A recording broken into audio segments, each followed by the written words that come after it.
What's up sa inyo mga inaanak? Yes guys, dito lang yan sa Olive Hill. Biking distance lang mula sa amin. Dahil rest day namin bukas, napagpasyahan ng grupo na kumain dito. Sila nga pala mo nilibre sa amin ngayong gabi. Mamaya ko sila ipapakilala pagkatapos ng video na to.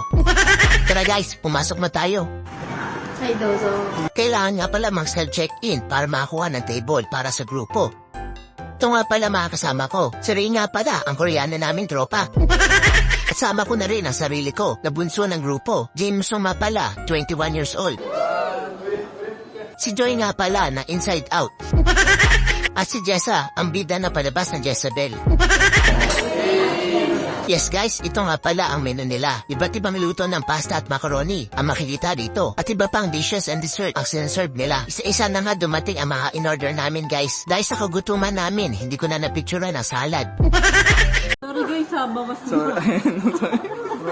May robot din nga pala naghahatid ng mga pagkain na in-order nyo. Ito nga pala in-order namin. Carbonara, rice with sauce, cheese at egg toppings, walang tawag, spaghetti at mayonnaise. At meron din nga pa na steak. What's up sa inyo mga inaanak? Siyempre hindi mawawala ang favorite ng lahat na ang thin crust pizza. Wow. Uy, lagyan ng kanin. Ako yan gusto ko.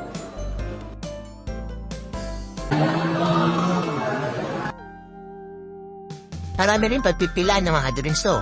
May juice, coffee at hot choco. Siyempre, dito na ako sa favorite kong hot choco. One more time pa para puno. Hi tayo guys. Look guys, hindi talaga mawawala sa grupo ang tawanan at chismisan habang nakain.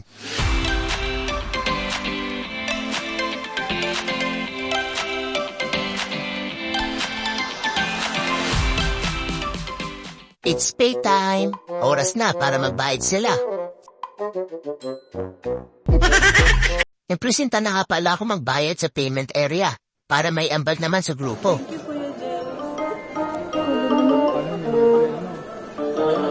Yun lang guys. Salamat sa pananood.